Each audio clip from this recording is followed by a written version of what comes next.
కేఐగే students అందరికీ కూడా మన ఇంటర్మీడియట్ రిజల్ట్ అయితే బయటకు వచ్చింది కాబట్టి సో ఫస్ట్ ఆఫ్ ఆల్ మన తమ్ముంది ఇంకా చెల్లమ్మ అయితే అనౌన్స్ చేద్దాం అనుకుంటున్నా ఇంటర్మీడియట్ రిజల్ట్.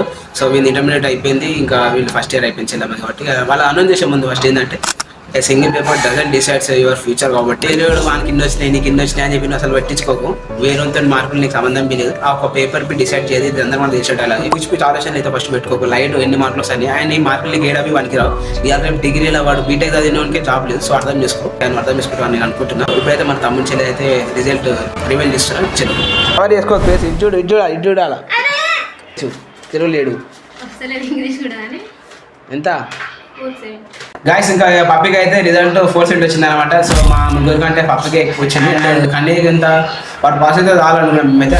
బి గ్రేడ్ వచ్చింది, బి గ్రేడ్లో 700 అండ్ సంథింగ్ గ్రేడ్ డిస్ప్లే అవుతుంది కదా, అంత అయితే వచ్చింది. సో ఫస్ట్ పాస్ అయింది. మాకు పాస్ అయితే చాలు, మార్క్స్ ఎక్కువ కాదు. మీకు కూడా మార్క్స్ ఎక్కువ వచ్చిందా తక్కువ వచ్చినా ఫెయిల్ అయినా మనకి పక్కకు పెడితే పాస్ అయినా చాలు, ఫెయిల్ అయినా సరే మళ్ళీ రాసుకుందాం. డోంట్ వరీ, ట్రై చేయండి నెక్స్ట్ టైం. సో అందరు కూడా కంగ్రాచులేషన్స్, బాయ్ బాయ్.